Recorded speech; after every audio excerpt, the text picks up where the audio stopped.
the status quo. Bucking the status quo. We gonna buck the status quo.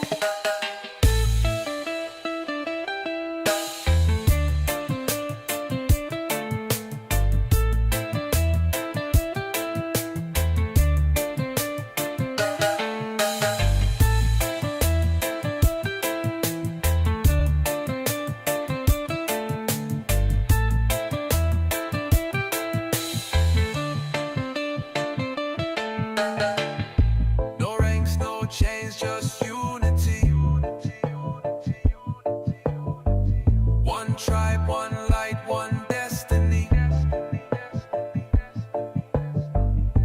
No ranks, no chains, just unity. One tribe, one light, one destiny. Bucking the status quo. We gonna buck the status quo. Bucking the status quo. We gonna buck the status quo. Bucking the status quo. We gonna buck the status quo. Bucking the status quo. We gonna buck the status quo.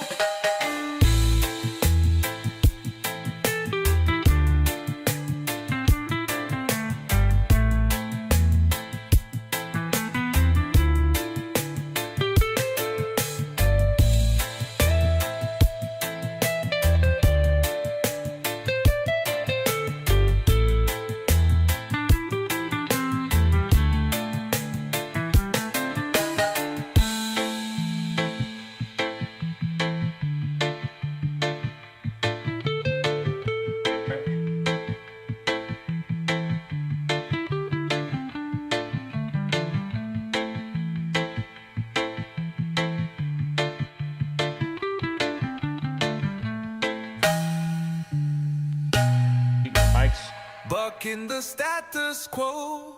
We gonna buck the status quo. Bucking the status quo.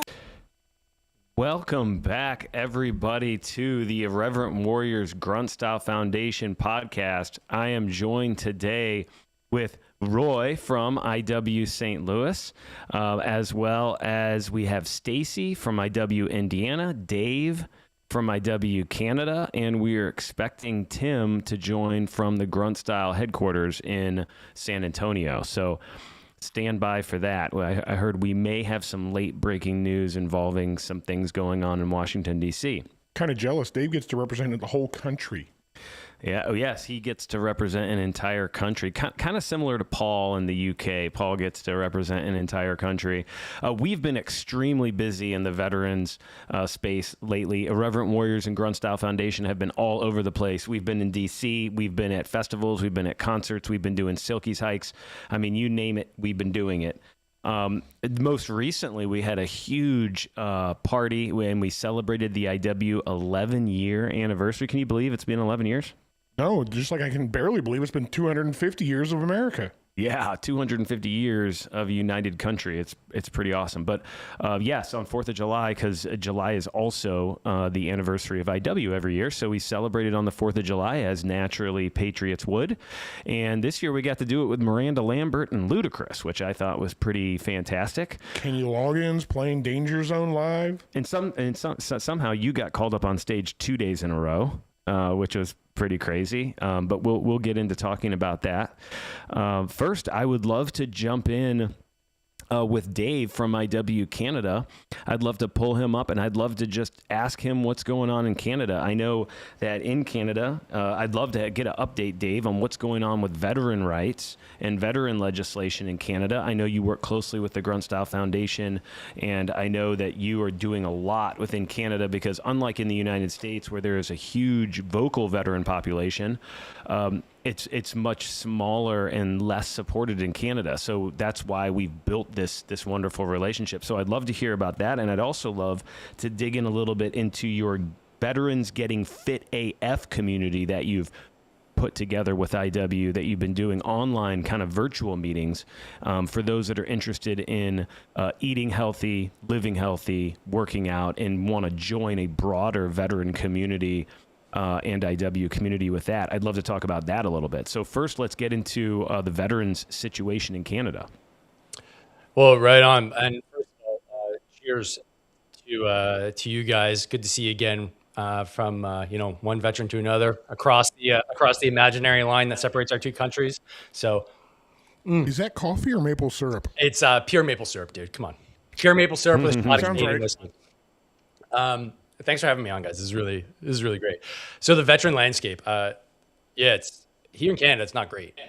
You kind of hit the nail on the head. There's not a vocal community here. We have pockets, myself included. There's starting to build some momentum, and it's all because, and I just had this conversation with Tim. It's the GWAT generation, right? The generations before us, we had no wars. So after Korea, that was it. Canada was involved in like a bunch of skirmishes, if you want to call it. There were wars, there's peacekeeping as we called it, but for the guys that was there, it was war.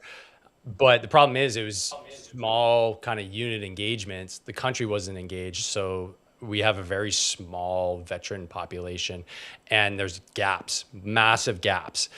And there's been nobody to take up the charge for veteran advocacy since Korea. Well, really since World War I, because that's when we had our Pension Act that established benefits, kind of like you guys did after the bonus army for veterans coming back from the First World War. So that being said, we have legislation that's on the books that is just absolutely dog shit for veterans. And as we start realizing, because all my friends are starting to retire now, I was retired early, we're realizing we got a freaking raw deal in terms of the way the compensation is set up, the way that the government always has their thumb on us, no matter at what point you're kind of going through the process, they can yank your benefits at any time. It's bad, and they're cutting $4 billion from the budget. It's already a law over the next 4 years, which, to put it in perspective, Tim said it really well. He's like, $4 billion from 40,000 veterans? How does that make any sense? And I corrected him, and I was like, actually, it's 400,000. But Tim was right.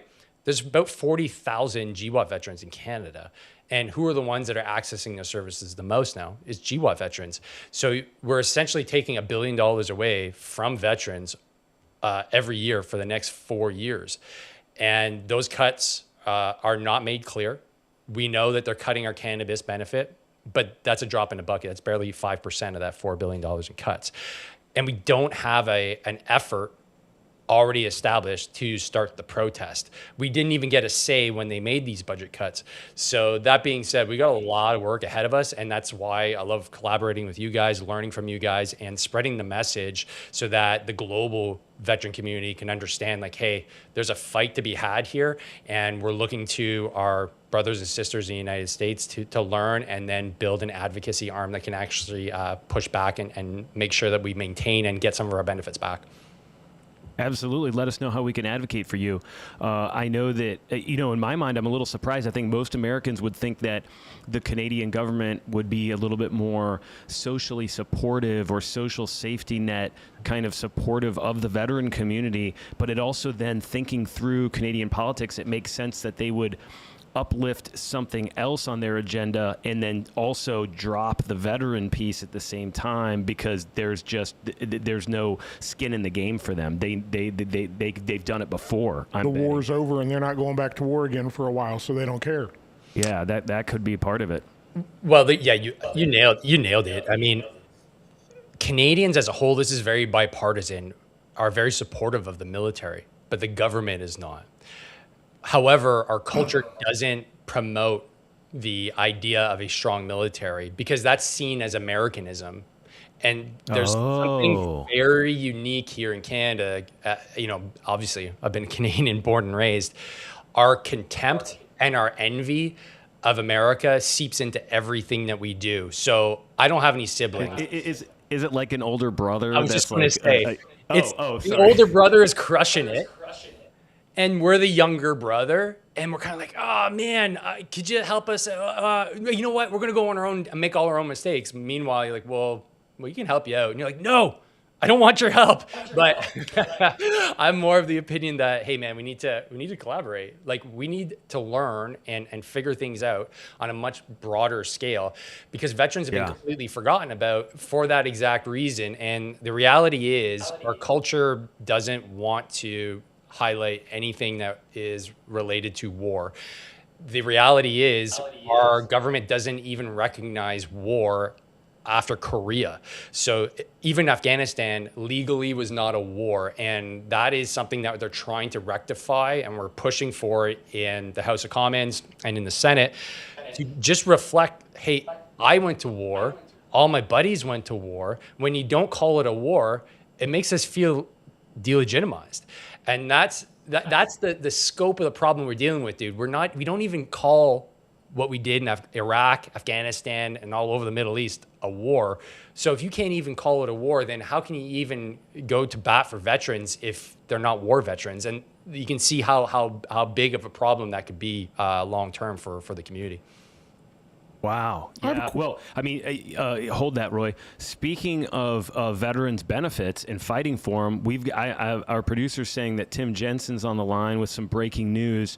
So we're going to have him jump on real quick. We'll be right back with you, Dave, to talk more about what's going on with Canadian veterans and your Veterans Getting Fit AF community, which I think is hilarious, and I want to get the word out about that. But let's jump over to Tim Jensen. He's got some late-breaking news from the VFW and the Grunt Style Foundation. Tim, how you doing? Well, I'm doing great. It's good to be on the show, guys. How's it going? Awesome. We were just about to get into everything that happened last weekend with the concert and the IW 11-year anniversary, and Roy getting on stage twice, and epic speeches, getting 70,000 people to say the IW mission chant. There's a lot of great stuff last weekend, but I know that we're moving straight out of the 4th of July, fireworks, for our nation, right into fireworks for veterans. So why don't you tell us what's going on? Yeah, never a dull moment, it seems. For everybody that's paying attention in the fake world of social media, there seems to be quite the veteran skirmish happening, or dust up around the TCAVA, which is got about 60 fantastic bills wrapped into it. For a omnibus that was put forward by HVAC Chairman Mike Boast, and in that there's a lot of controversy, and a lot of argument, a lot of debate going back and forth, to the point where the VFW came out with a fantastic shirt, in collaboration with Grunt Style, to marketing the second of their Honor the Contract campaign, and they caught the attention of the HVAC leader Mike Boast, who sent a letter to the VA. I believe it was dated July 1st.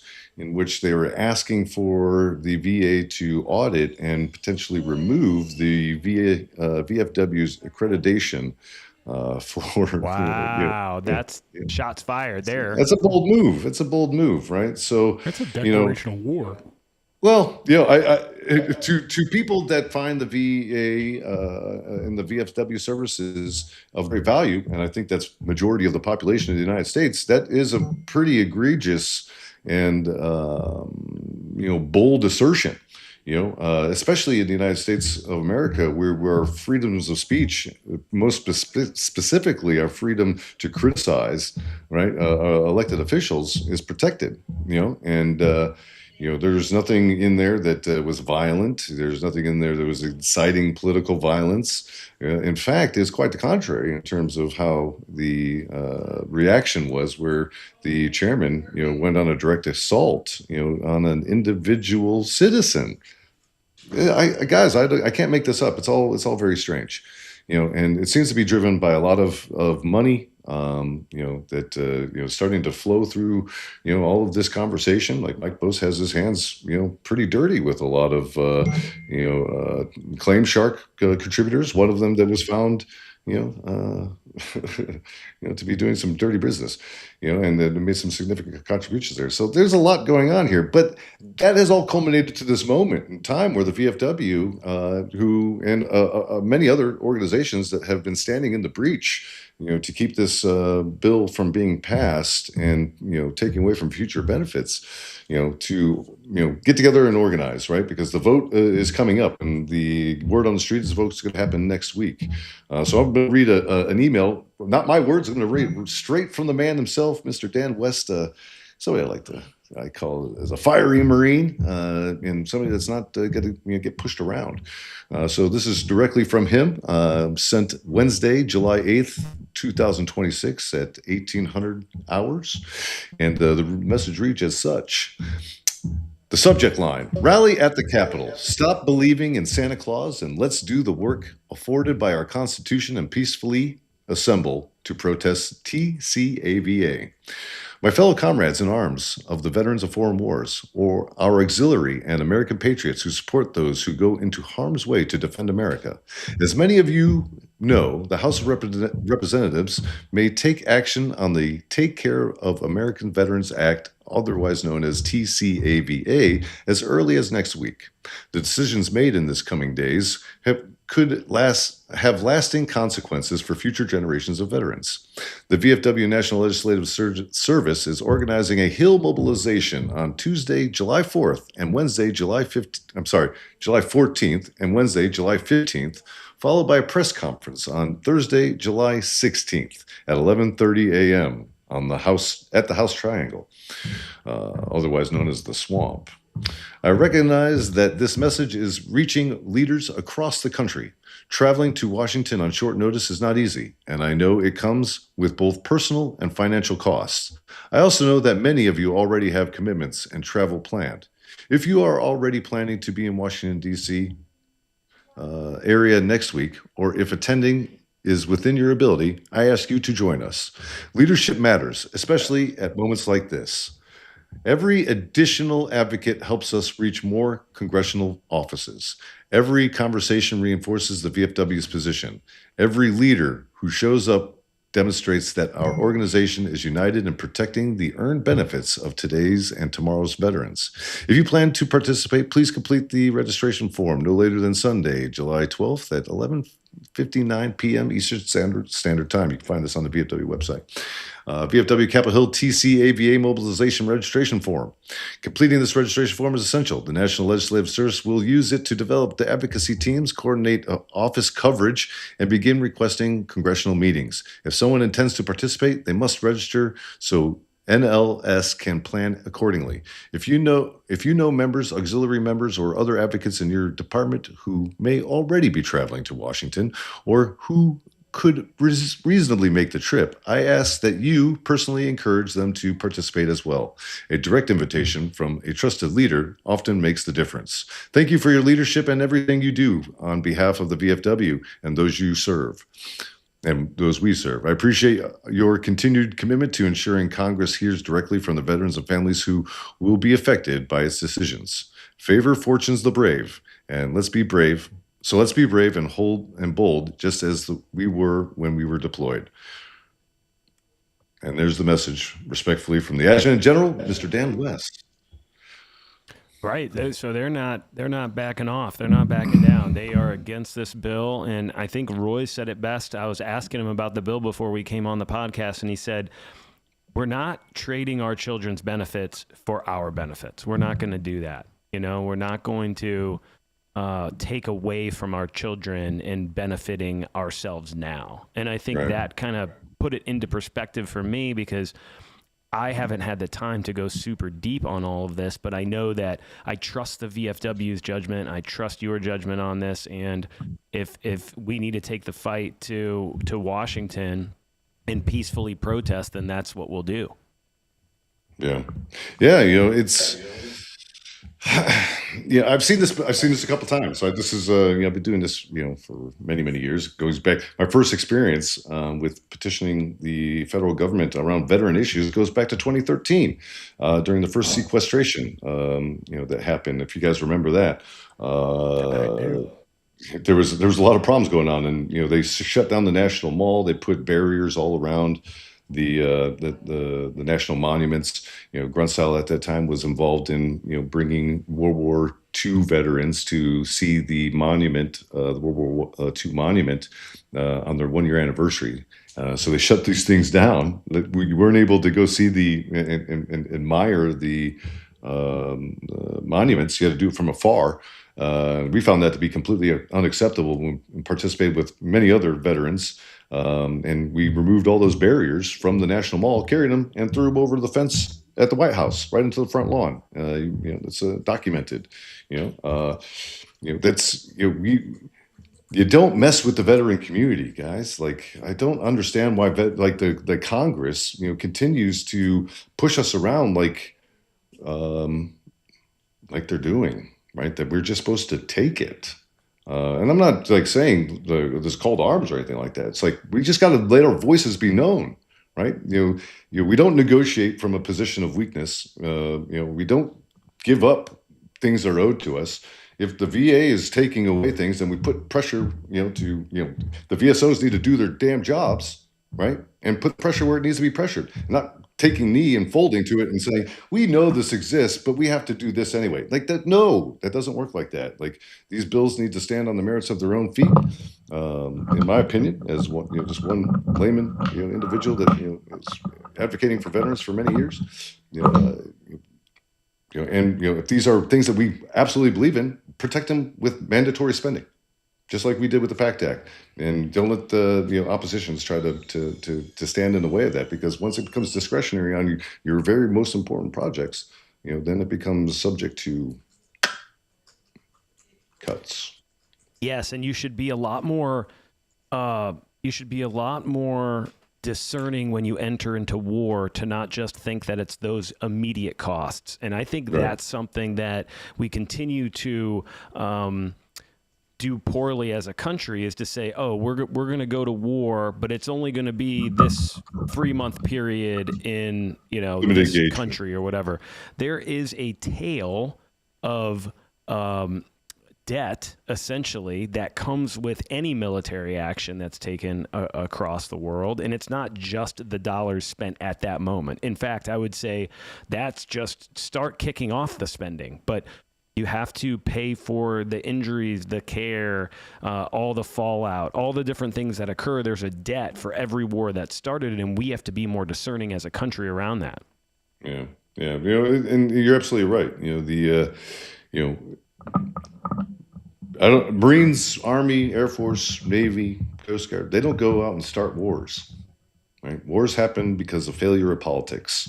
You've got a bunch of, rich people that are advocating for things that are not part of the common, person's desires, that, puts us into weird places. And then, we start negotiating, and then negotiation fails, and then the gunshots start happening, and then people are dying, right? I think that formula is old hat, man. It needs to, be the way of the dodo bird, right? There's, it's the 21st century. Like, I understand. Like, listen, I'm not taking this weak position. Like, we need to be strong as a country and, defend the principles that we believe in.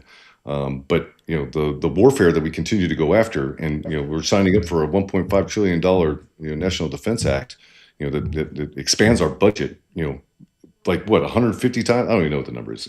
It's multiple factors of multitudes greater than the nearest country in their defense spending. Like, we're going to give $1.5 trillion to the defense spending, but we're going to argue over $56 billion that is in this budget line for helping the people that actually are maligned from the combat that we're actually funding. Like, that doesn't make sense. It doesn't make sense. I couldn't tell you how much Irreverent Warriors and everybody in Grunt Style Foundation is in support of this movement, for sure. So thank you so much for joining. I really appreciate it. And thanks for taking time out of your busy day to come tell us this late breaking news. We will look to see you in Washington, D.C. next week, and we will look to join you. Hey, I look forward to seeing all of the Reverend Warrior family members, in the DC area, and if you guys can make it from around the country, this is one of those moments that we advocate for suicide prevention, right? And in that, we understand the some of the modalities and some of the the environments that lead to veteran suicide. And we're talking about taking away from people things, right? To pay for future stuff, right? Like that's against our mission, right? Our mission is to provide better outcomes for the veteran and advocate for the better outcomes of those veterans, and this is not providing a better outcome for veterans, 10, 15, 20 years down the road. That's a no-go at Yeah. the station. Right. And we have a lot of IW leaders whose children are currently serving. So, to Roy's point, including Roy, his daughter just joined the Marine Corps, and My son's in the National Guard. and his son's in the National Guard. So we're not going to trade our children's benefits for our benefits. And I think that's just the bottom line here. So thank you so much, Tim, for joining us from San Antonio. Definitely appreciate it, sir. And we will see you in DC. See you soon. Thank you. Awesome. Wow, this bill is just it's growing, the anger of the veteran community, the distrust that continues to grow between the politicians and the veteran community.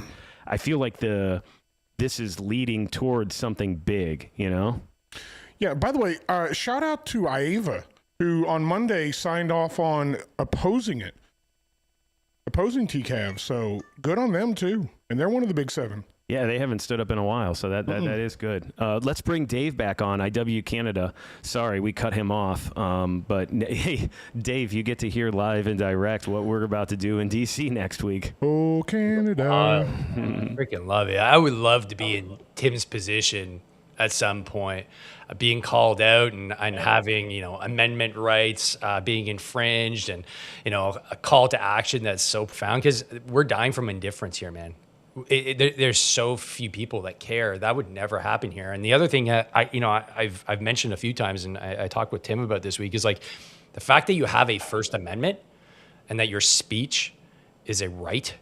We don't have that here, man. Like, yeah, sure, we have a constitution that says we do, but there's a caveat. If the government deems the free speech to not be in the best interest of good order and democracy, they can just say, we don't have it anymore. So you fundamentally have. Yeah, dude. Like, most Canadians have zero idea. I would argue most Canadians have a better understanding of the American Constitution than the Canadian one. And our Canadian Constitution makes it very clear in the first paragraph, we have God-given rights, except the government can suspend them whenever they see fit in order to maintain good order. And that was written in 1980, man. That was written in 1980. Dude, that would not work here. Well, listen, hey, if you want to come to DC next week, I got a place for you to sleep, bro. if you want to come hang out and live stream. Guys, I'm not joking when I think there's very few Canadian veteran military podcasters in Canada, and part of the reason I feel is because we're kind of scared, man. The legislation that's getting put in place here is really scary. The only place that we're safe to speak freely is in the US. So you're probably going to see a few of us make the move permanently to the US so that we can keep on doing what we're doing and fight in absentia, because it's no joke up here, man. You guys have something beautiful down in the States, and I wish we had it up here too. Awesome. Now switching gears from politics and veteran rights to your veteran getting fit AF community that I've been hearing about. Tell me a little bit about that. Why would folks listening, tuning in, why would they be interested in joining? And how could they join? Yeah. Can I share my screen? I can show you essentially what we're doing in there. I could ask David. David, can he share his screen or no? Do you see it on your screen to be able to share it? I can do it. Yeah, I can do it. I'm kind of asking for permission right now. Yes. Go for it, dude. Okay, cool. Yeah. I'm being a polite Canadian. All right. Got it. Yeah. All right. So there you go. We got it up on the screen. So look, my thesis is that we're not broken. We're under recovered. And the reason why I say that is my background is biochemistry. Believe it or not, there's another time in my life where I was a high school science teacher. So aside from warfighting, the only other thing that I'm qualified professionally to do is teach 12 to 16-year-olds the basics of chemistry. So basically you're trained to teach IW folks chemistry. Sure, Except yeah. the Marines. Those of us that were in the Marines. I can do crayon-based instruction. I used to teach little kids too, so I'm well versed in teaching kindergartners. So, right on. That being said, I bring my background in both domains to show veterans that you can start healing up as long as you're able to accept the reality that most of the issues that we're experiencing are cellular issues. And the reason why we have those cellular issues, I call it the big three, the deadly three. So mild traumatic brain injuries, parasites, and toxic exposure, which I was made light of because of the PACT Act. And that's kind of why I'm here, because I was blown away at how big the issue was, because it's just not being discussed in Canada.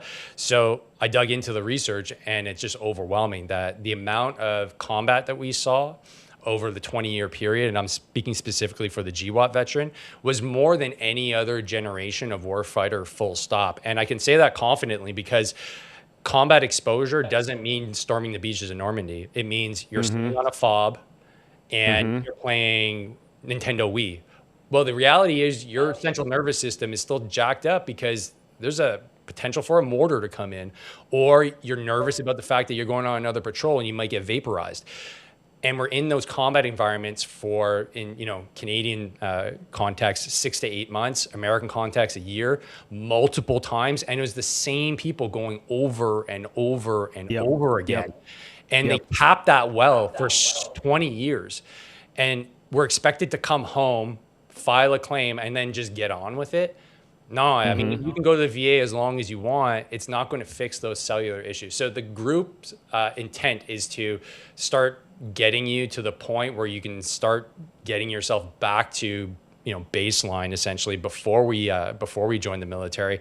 And I bring in everything I discussed on my show, which is really the biggest resource, which is the Hard to Kill podcast. And I build out stuff in the classroom that everybody can start with. This is a free community.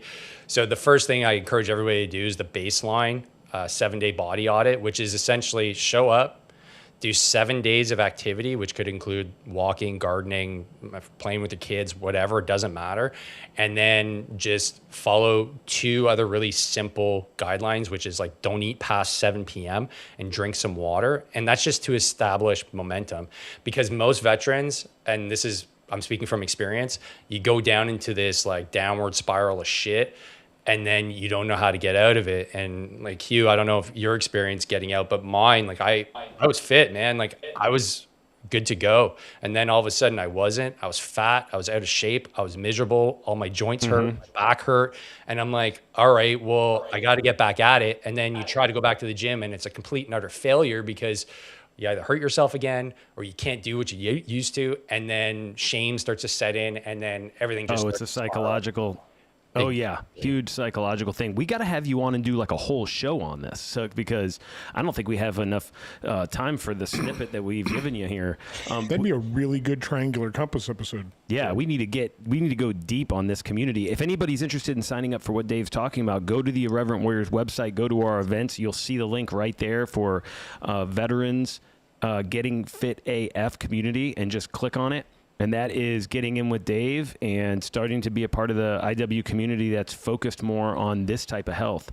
So, Dave, thank you so much for previewing that. I want to book you later on. I want to have you as like a quarterly guest so we can go deeper on that. Thank you so much. I really appreciate it, you coming on. And it was great that you were talking about legislation, and then Tim jumped in talking about legislation. And I was serious. If you want to come to DC, let me know, man. So I'm on summer break, man. If I can bring my kids, we're in. Totally. All right. Thanks, brother. Good seeing you, man. Thanks for having me on. Peace, guys. Be well. And speaking of getting in shape, healthy lifestyle, and that kind of stuff, our next guest, Stacy, she's actually on to talk about a retreat that's actually addressing some of those exact things in the veteran community. We're going to bring on Stacy from IW Indiana. There she is. Thank you. Not to mention, Stacy's done a pretty good job over the last year about getting herself back in shape and building up for your powerlifting thing in October. Yeah. She's like a powerlifting champion. In between injuries, she's right back at it though. Almost too soon. She needs to chill. Stacy doesn't know chill, do you, Stacy? I don't. However, I have still done weightlifting because my body has decided I can only do light weights. But we do have our strongman competition coming up in October. I'm just not competing. I'm helping facilitate.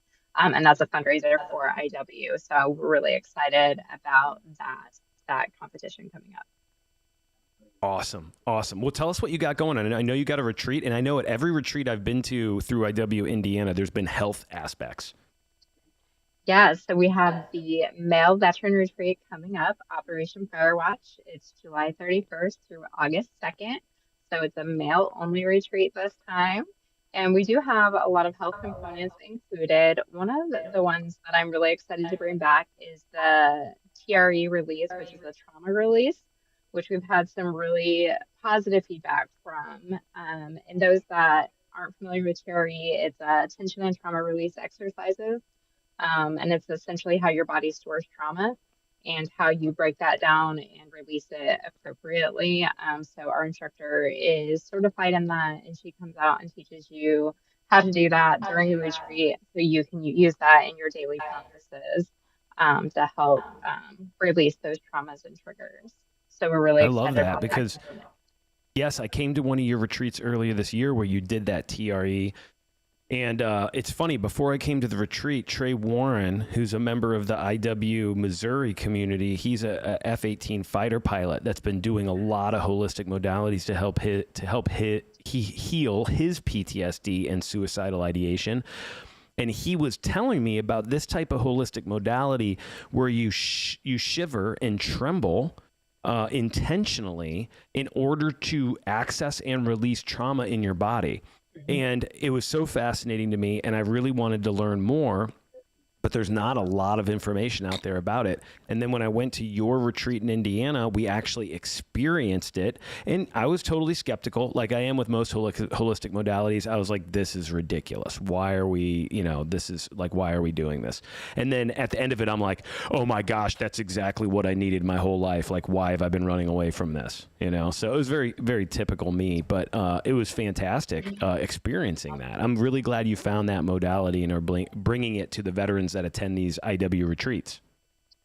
Yes, and actually our instructor's spouse with special forces and different things. So she gets to see it every day and how it impacts his life.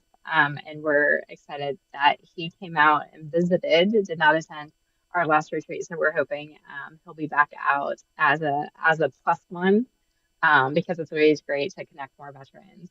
But yeah, when I first learned about Terry, like I was like, can you break this down like I'm a 5 year old, and explain it to me? And essentially, as children, when we experience trauma or something frightening, our bodies naturally shake and shiver. Well, as we get older, we program ourselves to not have that response because we're too brave or we're too strong or it's embarrassing. But that's actually a positive release for your body. If not, it continues to store that trauma. So as you go on, you fill your bucket. What TRE does is it drills a hole in your bucket so you can release those traumas in healthy ways through the tremors and the shaking, to help release that out of the joints. Because there's a lot of areas of your body that store that tension and trauma. So it's definitely releasing those points. So super pumped about Right it. on, right on. Well, I want to hear anything more you want to share about retreats. And if you don't, I want to hear about what hikes you're excited to go to next. Well, so at that retreat, we also have Sean Elliott for Rolling Thunder coming out and teaching smoking as a modality. And then there's some secret stuff happening behind the scenes. Obviously, we always do breathwork and cold plunge. But yeah, the male retreat has an exciting add-on bonus adventure that is a surprise. I'm not allowed to share, but I'm really excited to get to see the men experience that as the photographer and videographer for that add-on event. So pretty pumped. Awesome. So if you're not Well, registered, you can. For this one, I wish I could be there. This is one of the retreats you're doing where Roy and I have to go to the VFW convention, and we're going to have to be doing a lot of logistics around that. So I'm not going to be able to make it. Stacey will be there with us. Yeah. But she'll be flying out early than we will, and she doesn't have to pack everything up. So That's true. Correct. Yeah. Yeah. And that's actually my next hike is the VFW convention. I'm really excited. Oh, nice. What else do you have on the radar? And tell us about the Chicago hike. I know you went there. I did go to the Chicago. That waterfront is so beautiful, and you could have Oh my asked gosh. for better weather. They had like the most beautiful weather, even being like right there on Lake Michigan. Like it wasn't that humid, and it was a beautiful day. Some of their leadership team members are some of my favorite people. So it's always a good experience when we get to love on veterans. And I'm a huge believer that the people make the hike, and being able to connect with your brothers and sisters are what really makes a great hike event. But also living out the missions. If we're able to positively impact at least one veteran there, then we've met our mission for the day. So love Chicago is my first experience in Chicago. Coming up, I get to do Reno, so I'm really excited about that. Milwaukee is in August. Super glad I get to attend that for a second year in a row. And Indianapolis came back on board this year. So September 12th, I'll be hiking in Indianapolis with my Indiana crew. So really excited to see that come back online this year.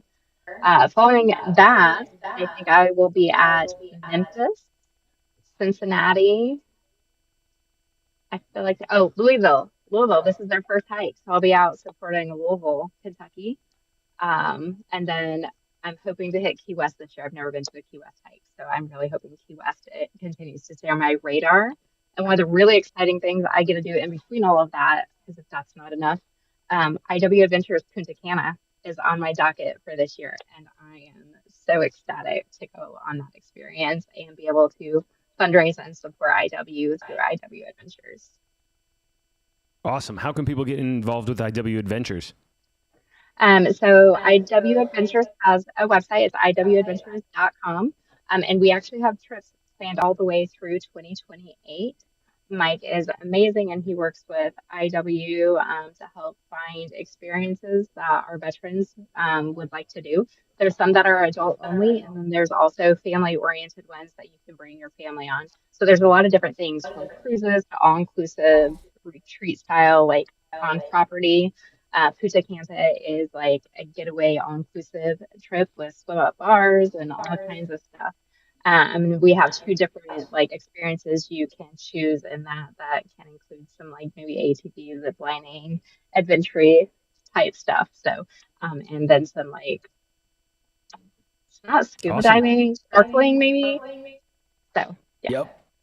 Yep, all the things. And then each one of those events makes money as a fundraiser for IW. So it's been a fantastic relationship.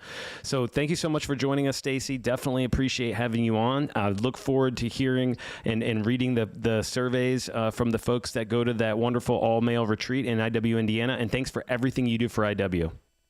Thank you so much. We'll see you soon. Absolutely. Man, so much going on in IW, Indiana. It's like there's certain states, North Carolina, Virginia, Tennessee, Texas. It's just crazy. Missouri. We got so much stuff going on IW. All right, let's jump into the IW 11-year anniversary. I know we've got some good video we want to show from the 4th of July.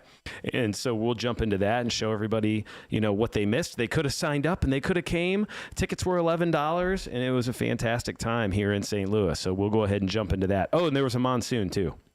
All of our hikes are people we adapt and overcome. That's what we learned in the military. So of course, we made the best of it. And actually, I really enjoyed the anarchy of it. Tables blowing over and people going, ah! It was nuts. They were sliding in the grass. That was fun.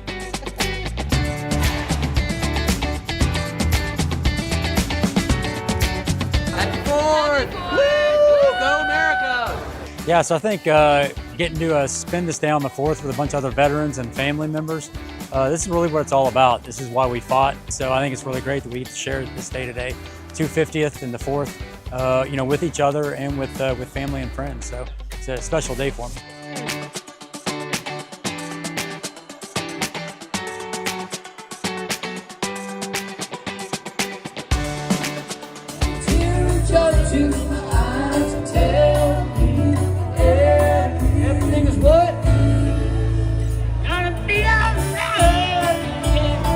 When we give the mission creed, you guys just make sure you sound off.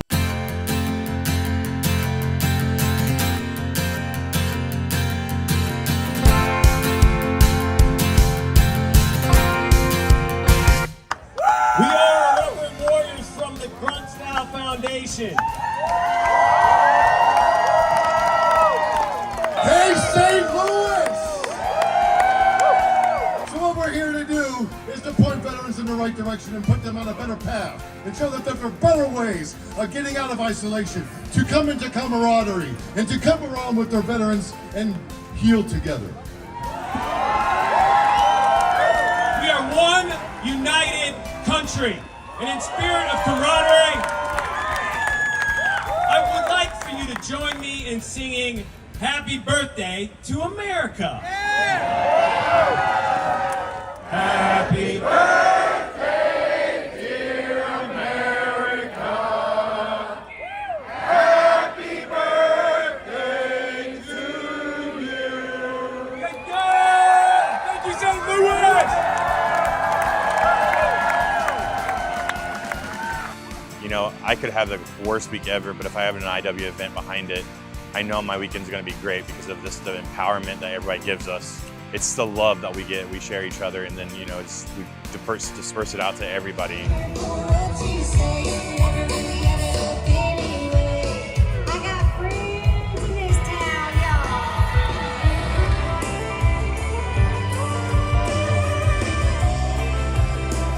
a family reunion. All celebrating the same thing, each other, our country, the thing that we served, that we're so proud of. That's why we do the hikes. That's why we want to bring our people out of isolation so they don't die, so we can do this again next year. It means a lot.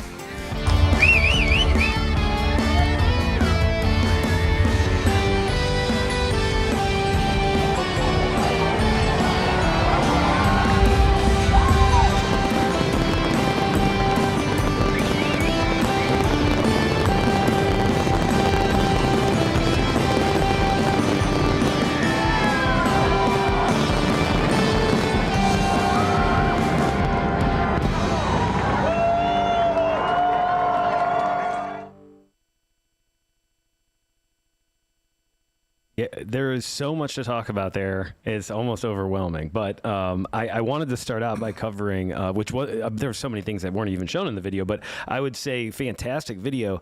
But you receiving the award from Celebrate St. Louis for the Missouri Veteran Heart of the Mission Award on July 3rd, right before the Ludacris concert, and they brought you out on stage. I want to understand. I want you to tell me what it felt like to be looking at all those people.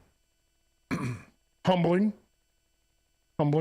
Just like with the fourth being on stage too, thousands of people listening to our message and it resonating with them responding, them nodding along, them following along.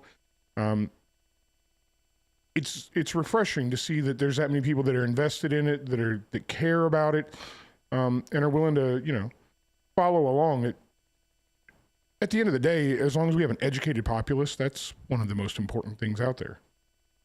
Yeah, I mean, the love that we got from St. Louis really is what you're describing. I mean, the love that we got from Missouri, St. Louis, from all the folks that came in from all over the place from IW, it was fantastic. And you were one of the only people that got to go on stage in front of the crowd both nights. So that's pretty fantastic. And then right after you, Ludacris went on, and I forgot how many hits Ludacris had, but it was like he would just play one verse or 1 minute from each one of his songs, and it still was an hour and a half long. Banger after banger. Yeah, and then the Zed concert, EDM, the electronic, it's just like being at some crazy festival with all the... It's been 20 years since I listened to EDM on the regular. Yeah.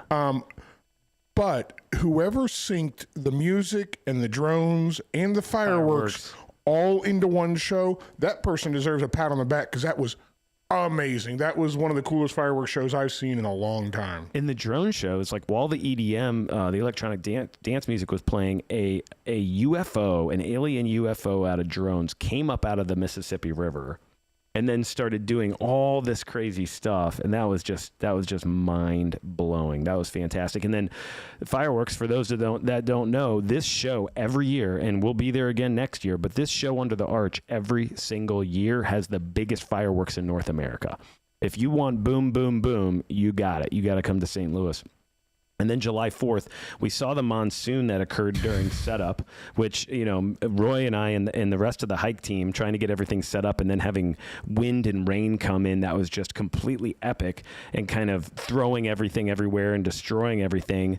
Hey, when they say that like anything that can go wrong will go wrong, I mean, that was that. Yeah, I was to say, short of a blizzard or a tornado, we had it all this weekend. Yeah. From 100 degrees and 80% humidity on Friday to monsoons with 60-mile-an-hour straight-line winds on Saturday. Yeah. And then right after that, we did dinner, which was fantastic. The Celebrate St. Louis, Salute the Troops folks. Tim and Stacy took care of us and did a fantastic job.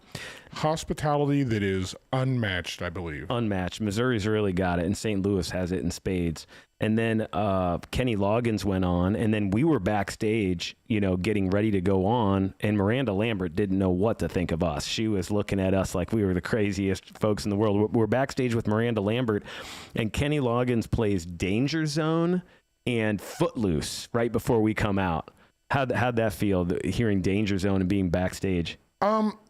I honestly didn't catch it because I was too busy laughing at everybody just falling all over themselves with Miranda backstage. Yeah, the problem is people were like, "Oh, dude, that's Miranda Lambert," and I'm like, I don't know who Miranda Lambert is because I'm not a huge country music. I'm an EDM hip hop guy, so I'm like, I don't know Miranda Lambert, so that was embarrassing. I didn't know which one she was because she was with a couple of girlfriends, and they were all, her age and well dressed. So I was like, I don't know who I'm looking at here. She was the blonde. I figured that out when she went on stage, and Okay. I figured it out when she went on stage and started singing. And I was like, oh, that one's Miranda Lambert. But then we went out and we did the IW Mission chant with 70,000 people doing it with us. That was pretty intense. Right? That was super cool. And then we went right into the drone show. Well, the Miranda Lambert concert, which she crushed it. She's a phenomenal artist. Clearly, everyone was freaking out about her because she's really good at what she does. I'm not really into country. I didn't know any of the songs, but I was dancing. Your wife did. Yes, my wife knew every song. That is a good point.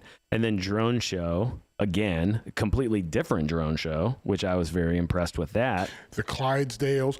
We didn't have a picture of the eagle, though. That eagle was so cool. That eagle was cool. That with the flying, yeah. And then it turns up. And... Yeah. And then the fireworks were a completely different fireworks show. You would think that it would be a similar fireworks show. It's completely different fireworks show. So that was... The whole thing was so well done, and it was so fun to be a part of. And I highly encourage anybody from the IW community. It's been growing. The participation in this event has grown year over year. But if you can make it to St. Louis on the 4th of July, families are welcome, and it's a good time. It is very hot. It's 100 degrees. But as you could see, we do have a little bit of shade, and we have some fans, and we have access to bathrooms, and... Yeah, it's under the St. Louis Arch, and it's right in front of the Mississippi River, so you do have a little bit of a breeze coming off the Mississippi, and it's a fantastic time. They've got lots of trees around that park, too, so there's a lot of shade you can hide out in. Like over where we have the Hands On for Heroes booth. Tell us about the Hands On for Heroes booth. Because I know you guys had a bags tournament going on over there. Explain to me what the bags tournament kind of was with the different branches. So the initial idea was we were going to do a bragging rights tournament of which branch, anybody who comes up could throw for whatever branch they wanted to throw for. And it was which branch was going to have the best set. You know who I would win that? I would think the Air Force or the Navy because they have the most time just sitting around. I follow that. Coasties may be definitely right up there too. Playing games. But... yeah, so the whole point was just to make something fun and engaging for the veteran community to come over and learn about us. So we did that. We had a whole bunch of people hanging out over there. There was all top-notch people doing a great job. Just made us look phenomenal. And there's a bunch of other good groups over there that we work with, right? Yep, BFW was over there. The American Legion, AMVETS was over there. Mm-hmm. Or the Legion, I can't remember which one. I'm not a member of either one of them, so I kind of confused in my head. Kaufman Fund was there. Special Operators Charity Network here in St. Louis. Yep. Just a whole bunch of great organizations, great people. I love Mark. Yep, absolutely. Couldn't agree more. Well, thanks for all the work that you and Rachel and Ryan and the whole St. Louis chapter team, leadership team put into doing Yourself.